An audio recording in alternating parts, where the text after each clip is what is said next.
आइए कहानी एक्सप्रेस के साथ एक सफर पर, जहां हर स्टेशन पर मिलेगा आपको एक ऐसा अनुभव जो आपके दिल को छू जाएगा। आपके लिए है यह सफर, आप तैयार हैं? तो चलिए, यह सफर शुरू होती है।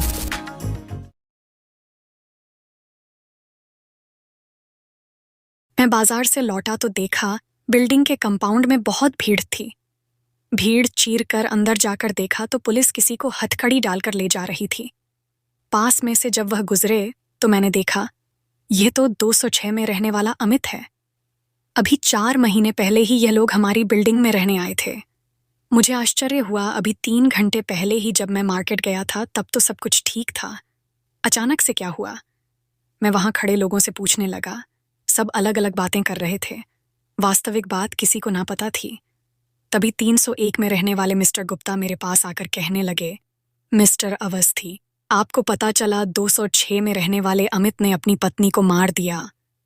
ये सुनते ही मैं अवाक रह गया। ये कैसे हो सकता है? अमित और सिया, अमित की पत्नी।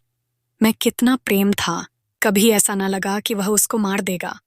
आजकल कुछ पता ही नहीं चलता कौन कब क्या कर दे। मैं यही सब सोचता अपने फ्लैट में आ गया। दरवाजा खोलते ही पत्नी ने कहा, आपको पता चला? मैं बोला, हाँ। पत्नी ने कहा, मुझे तो विश्वास ही नहीं हो रहा है। हम दोनों पति पत्नी बहुत देर तक उन दोनों के बारे में बातें करते रहे। हमें बिल्कुल भी यकीन नहीं आ रहा था।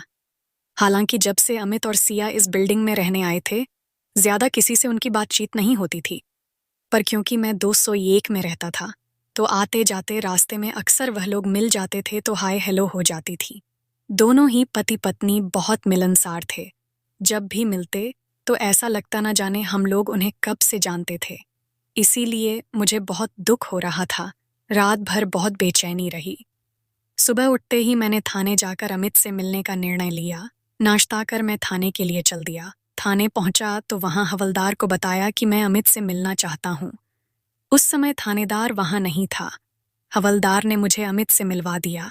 अमित मुझे देखकर बहुत भावुक हो गया। उसने कहा, अवस्थी सर, मैंने कुछ भी नहीं किया है। मैंने अमित को सांत्वना देते हुए कहा, मुझे शुरू से बताओ कि क्या हुआ था। अमित पुरानी यादों में खो गया और कहने लगा कि मेरी और सिया की अरेंज मैरिज थी। सिया बहुत अच्छी और सुलझी हुई लड़की थी। मेरे माता पिता को भी वह बहुत पसंद आई थी। लेकिन उसकी एक ही बहुत बुरी आदत थी, भूलने की। मेरी अक्सर उससे इसी बात पर नाराजगी हो जाती थी। डॉक्टर से दवा दिलाता तो दवा खाना भूल जाती। रोजमर्रा की छोटी छोटी चीजों में गलतियां करती। कभी खाने में नमक डालना भूल जाती तो कभी 2-2 बार डाल देती। मैं नाराज होता तो भोला सा मासूम चेहरा बनाकर कान पकड़ लेती। उसका मासूम चेहरा देखकर मेरी सारी नाराजगी दूर हो जाती। कहते हुए अमित की आंखों में आंसू भर आए। गला रूंध गया। आज अमित और सिया की शादी हुई थी। सिया को अमित के माता पिता ने अपने किसी फैमिली फंक्शन में देखा था। उन्हें वह पसंद आई थी और उन्होंने उसे अमित से भी मिलवा दिया था। वह दोनों एक दूसरे से मिलकर खुश थे और शादी के लिए तैयार हो गए थे। इस तरह उन दोनों की शादी हो गई। रात के 12 बजे थे। अमित ने कमरे में प्रवेश किया। सिया सिमटी सकुचाई सी सेज पर बैठी थी। अमित धीमे कदमों से चलकर बेड के पास आया और सिया के पास पलंग पर बैठ गया। सिया और अपने आप में सिमट गई। ये देख अमित हल्के से मुस्कुराया। उसने सिया के हाथों को अपने दोनों हाथों से थामा और सिया को पुकारा, सिया। जी। सिया ने नीचे मुंह करे ही कहा, इधर मेरी तरफ देखो। अमित ने कहा। सिया ने धीरे से अपना सिर ऊपर उठाकर अमित की आंखों में देखा तो अमित बहुत प्यार से उसकी तरफ देख रहा था। सिया के दिल में हलचल से होने लगी। दोनों कुछ देर तक एक दूसरे की आंखों में देखते रहे। अचानक अमित को कुछ याद आया। उसने अपने कुर्ते की जेब से एक पैकेट निकाला जो खूबसूरत से लाल रंग के पेपर से रैप था। उसने सिया को वह गिफ्ट पैक देते हुए कहा, ये तुम्हारे लिए है। सिया ने पैकेट थाम लिया। खोलकर नहीं देखोगी? अमित ने कहा। सिया ने पैकेट का कवर निकाला तो अंदर से एक गिफ्ट बॉक्स निकला। उसमें बहुत सुंदर सी एक वॉच थी। उसमें चारों तरफ छोटे छोटे डायमंड लगे थे। सिया को वह वॉच बहुत पसंद आई। थैंक यू, सिया ने कहा। अमित धीरे से सिया के बगल में लेट गया और उसने सिया को भी अपने पास लिटा लिया। इधर उधर की थोड़ी देर बातें करते हुए वह दोनों एक दूसरे की बाहों में गुम सो गए। अगले दिन सिया की तड़के ही आंख खुल गई। वह जल्दी से अलमारी से अपने कपड़े निकालकर नहाने के लिए बाथरूम में चली गई। नहाकर जल्दी जल्दी वह नीचे आई तो उसकी सांस अपने कमरे से निकल रही थी। सिया को इतनी सुबह सुबह नीचे देखकर वह चकित रह गई। उन्होंने सिया से कहा, बेटा, आज तो तुम्हारी पहली सुबह है, आज इतनी जल्दी क्यों उठ गई? सिया ने कहा, मम्मी, मैं तो रोज ही सुबह उठ जाती हूँ। सास बहुत खुश हुई। सिया ने आगे बढ़कर उनके पैर छुए। उन्होंने उसको आशीर्वाद दिया। सिया ने किचन में जाकर चाय बनानी चाही तो सास ने उसको मना कर दिया। अभी नहीं, अभी तुम्हें मंदिर जाना होगा, थोड़ी रस्में बाकी है, तभी तुम किचन में काम कर पाओगी। जी, सिया में सिर हिला दिया। सास ने चाय बनाकर सिया के हाथ में पकड़ा दी। सिया 2 कप चाय लेकर अपने कमरे में आ गई। अमित अभी तक सो रहा था। उसने उसे उठाया तो अमित ने उसे खींचकर अपने ऊपर गिरा लिया। सिया के बाल गीले थे। अमित के मुंह पर आ गए तो अमित का मुंह भी गीला हो गया। सिया ने अमित का मुंह अपने पल्लू से पोंछा और कहा, जल्दी से उठ जाइए, चाय ठंडी हो रही है। अमित ने उसे और कसकर भींच लिया। सिया कसमसाई, उठो ना, सिया बोली। अमित ने उसे अपने होठों पर उंगली रखकर किस करने का इशारा किया। सिया ने शर्माकर अमित के सीने में अपना मुंह छुपा लिया। दोनों तैयार होकर नीचे उतरे तो मम्मी ने उनसे मंदिर जाने के लिए कहा। दोनों को आज शादी की बात की रस्म के लिए मंदिर भगवान का आशीर्वाद लेने जाना था। अमित, सिया और अमित की माँ तीनों ही कार से मंदिर के लिए रवाना हो गए। भगवान के दर्शन कर वह जब मंदिर से बाहर आने लगे तो अमित को सिया के पर्स का ध्यान आया जो उसके हाथ में था, पर अब सिया हाथ में पर्स नहीं लिए थी। उसने सिया से उसके पर्स के बारे में पूछा तो सिया को याद आया कि पंडित जी ने जब उसे प्रसाद दिया था तो उसने पर्स वहीं काउंटर पर रख दिया था। उस पर्स में बहुत सारे रुपए और अमित की दी हुई घड़ी भी थी। अमित और सिया दोनों मंदिर की तरफ भागे। भगवान का शुक्र था कि पर्स पंडित जी के पास रखा हुआ मिल गया। किसी भक्त ने उसे काउंटर पर रखा देखकर पंडित जी को दे दिया था। सिया ने पंडित जी को धन्यवाद दिया और पर्स लेकर वह लोग घर आ गए। इस तरह दिन बीतते रहे। सिया और अमित का प्यार बढ़ता गया, लेकिन सिया की भूलने की आदत कभी कभी अमित को नाराज कर देती थी। उसे सिया की बड़ी फिक्र रहती थी। वह छोटी छोटी बातें भूल जाती थी। एक दिन अमित ऑफिस से लौटा तो उसने घर पर बताया कि उसका ट्रांसफर दिल्ली की टीम में कर दिया गया है, उसे दिल्ली जाना होगा। सिया अपने सास ससुर को अकेले छोड़कर दिल्ली नहीं जाना चाहती थी, लेकिन सास के समझाने पर कि अमित को परेशानी होगी, वह अमित के साथ दिल्ली जाने पर तैयार हो गई। पहले अमित ने दिल्ली जाकर अपनी टीम ज्वाइन कर ली और एक फ्लैट भी रहने के लिए देख लिया था। फिर 2 दिन की छुट्टी लेकर वह लखनऊ आकर सिया को अपने साथ ले गया था। अमित और सिया दिल्ली आ गए थे। फ्लैट सेट करते करते 1 सप्ताह कैसे बीत गया पता ही नहीं चला। अमित सुबह ऑफिस चला जाता और सिया का पूरा दिन घर सजाने में निकल जाता। उस दिन बड़ी तेज बारिश हो रही थी। अमित के ऑफिस से आने का टाइम हो रहा था। सिया को तेज बारिश देखकर बहुत चिंता हो रही थी कि अमित ऑफिस से कैसे आएंगे। जब काफी देर हुई तो सिया की चिंता घबराहट में बदल गई। वो फ्लैट का दरवाजा खोल बाहर गैलरी में टहलने लगी। कभी लिफ्ट की तरफ देखती तो कभी सीढ़ियों से नीचे झांकती। अब उसे बेचैनी के साथ रुलाई भी आने लगी। वो लोग यहाँ नए थे तो वह किसी को जानती भी न थी। उसने निश्चय कर लिया कि आज अमित वापस आ जाए तो वह जबरदस्ती उन्हें कार खरीदवा कर रहेगी। वह जब भी अमित से कार के लिए कहती तो वह उसे बहाना बनाकर टाल देता कि अभी पहले फ्लैट खरीदना है। यात्रीगण कृपया ध्यान दें। अगर आप अभी तक वीडियो देख रहे हैं तो इसका मतलब है कि आपको कहानी पसंद आ रही है, तो वीडियो को लाइक कर चुके होंगे। अगर नहीं किया है तो अभी कर दीजिए, क्योंकि हमें वीडियो में लाइक देखकर बहुत खुशी होती है। आशा करता हूं कि आपने कर दिया होगा। चलिए फिर कहानी में आगे बढ़ते हैं। आज अगर कार होती तो अमित आराम से घर आ गए होते। सिया सोचने लगी। उसने कुछ सोचकर 200 पेन नोट की फ्लैट की घंटी बजा दी।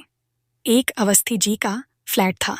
यह उसके फ्लैट की रॉ में सबसे पहले पड़ता था, एकदम सीढ़ी और लिफ्ट के पास। मिसेस अवस्थी ने दरवाजा खोला। वो उसे पहचान गई। उन दोनों को उन्होंने आते जाते देखा था। आओ बेटा, अंदर आओ। इससे पहले सिया कुछ कहती, उन्होंने मुस्कुराकर कहा, जी हम 206 में रहते हैं। सिया ने कुछ सकुचाते हुए कहा, मुझे पता है, मिसेस अवस्थी ने कहा। सिया अंदर आ गई। मिस्टर अवस्थी सोफे पर बैठकर न्यूज़ देख रहे थे। आओ बेटा आओ। वह बड़ी आत्मीयता से बोले, जी वो मेरे हस्बैंड ऑफिस से अभी तक नहीं आए हैं तो मुझे बड़ी चिंता हो रही थी इसलिए। सिया ने बात अधूरी छोड़ दी। तुम्हारा क्या नाम है? मिसेस अवस्थी ने पूछा। सिया, सिया ने होले से कहा। बहुत प्यारा नाम है, वह बोली। वह समझ गई कि सिया अमित को लेट होते देख घबरा गई है। वो उससे हल्की फुल्की बातें कर उसका ध्यान भटका रही थी। सिया को पता चला कि वह दोनों अकेले ही उस फ्लैट में रहते थे। उनका एक ही बेटा था। वह यूएसए में अपनी फैमिली के साथ सेटल था। मिस्टर एंड मिसेस अवस्थी भी 2 साल पहले तक उनके पास ही रहते थे, पर जब उम्र बढ़ने लगी तो वह वापस इंडिया लौट आए। जिंदगी का कोई भरोसा नहीं था और वह परदेश की मिट्टी में दफन नहीं होना चाहते थे। अपने देश की मिट्टी उन्हें खींच लाई थी और वह यहाँ ही सेटल हो गए थे। साल में एक बार बेटा अपनी फैमिली समेत आकर उनसे मिल जाता था। सिया को दोनों बहुत पसंद आए। सिया ने भी अपने और अमित के बारे में बताया। इतने में सिया का फोन बजने लगा। सिया ने देखा कि अमित का फोन था। वो जल्दी से बाहर निकल आई। अमित अपने फ्लैट के आगे खड़ा सिया को फोन कर रहा था।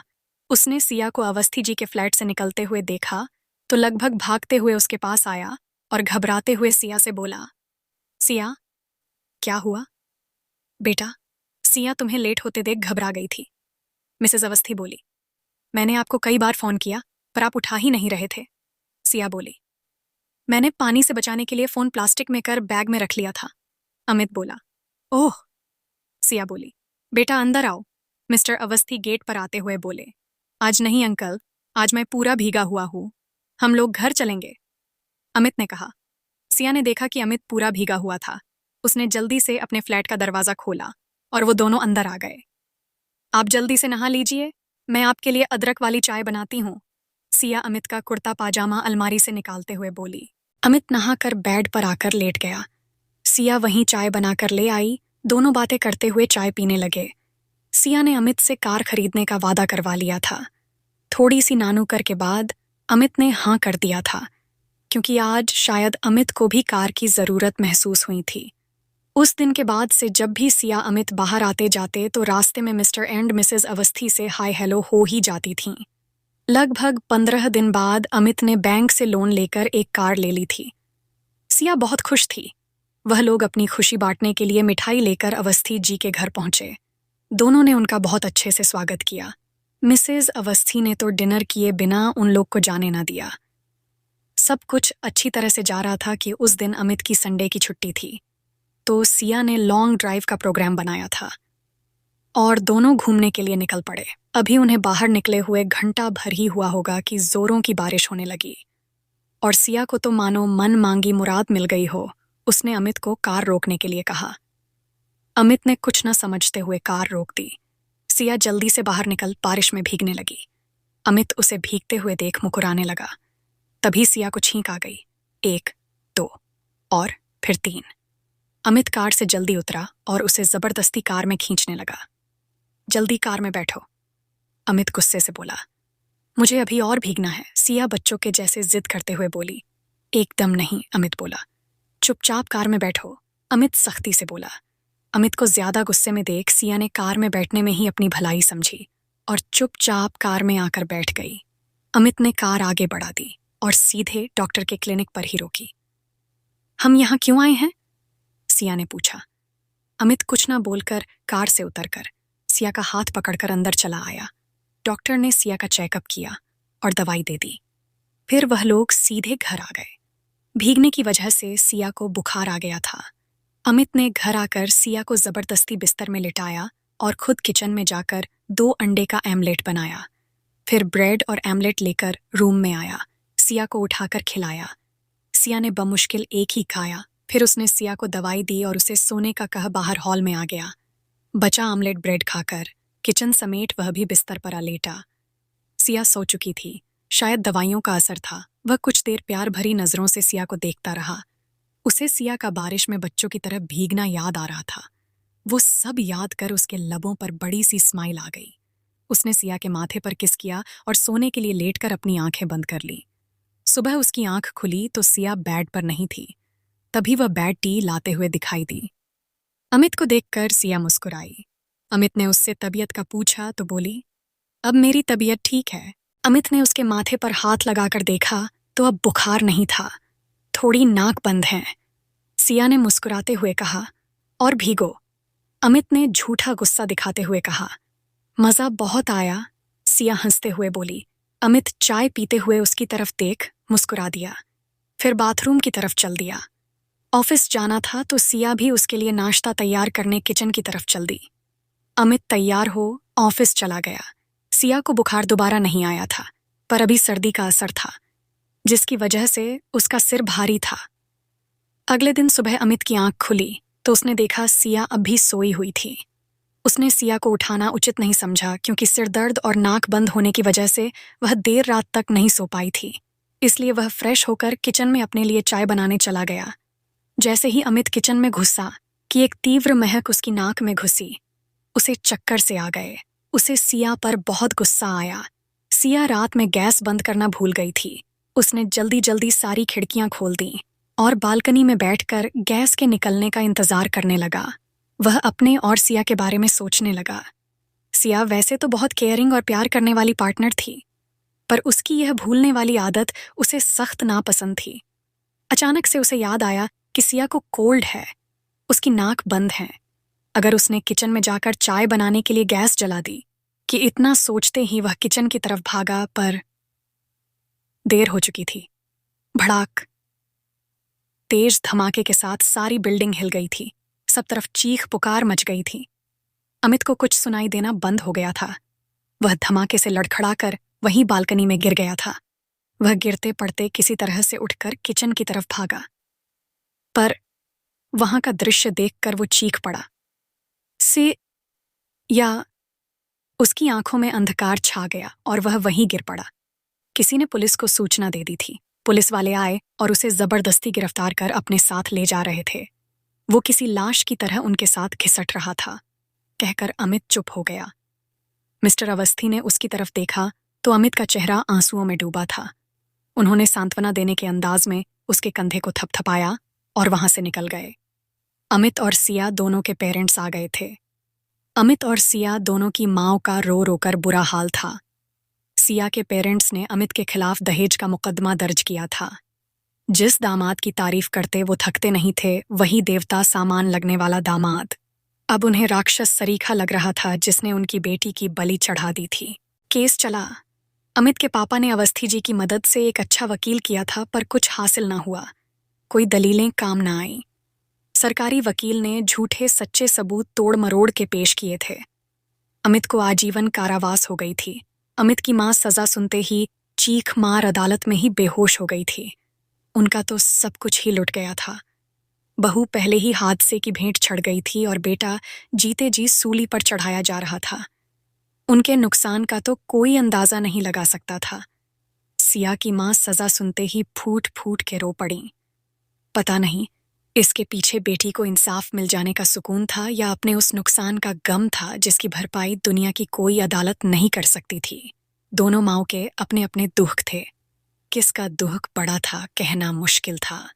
दोनों के पिता का इससे भी बुरा हाल था। वो तो अपना दुख कम करने के लिए रो भी नहीं सकते थे, उन्हें तो खुद को मजबूत दिखाकर अपने परिवार को संभालना जो था। दूसरी तरफ अमित था। उसका नुकसान सबसे बड़ा था। जिंदगी का ये हादसा, उससे उसका प्यार, उसकी नौकरी, उसका कैरियर, उसका मान, उसका सम्मान, यहाँ तक कि उसका वजूद, सब कुछ ले गया था। वो एकदम टूट गया था। उसकी जीने की चाहत खत्म हो गई थी। पुलिस वाले आए और उसे अपने साथ जेल में डालने के लिए ले जाने लगे। उसे गैलरी से होकर गेट की तरफ ले जा रहे थे कि एक बच्चे ने कहा, मम्मी देखो पोषणा गंदे अंकल। वह बच्चा जो अमित की ही बिल्डिंग में फर्स्ट फ्लोर पर रहता था। सिया अक्सर उसे चॉकलेट दिया करती थी। वह उसे बहुत प्यारा लगता था।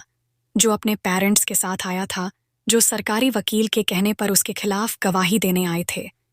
अमित गेट की तरफ खड़ी वैन में बैठने के लिए बढ़ रहा था, पर उसके दिमाग में उस बच्चे के कहे शब्द गूंज रहे थे। पूरी वीडियो देखने के लिए आपका बहुत बहुत धन्यवाद। अगर आपको हमारी कहानियां पसंद आ रही हैं तो वीडियो को लाइक करें और हमें आपकी मदद की बहुत ज़रूरत है।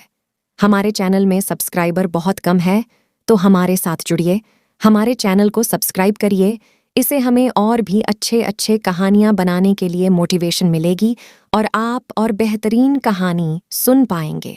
आप और भी बेहतरीन शानदार कहानियां सुनना चाहते हैं तो हमारे चैनल कहानी एक्सप्रेस को सब्सक्राइब करना ना भूलें। धन्यवाद।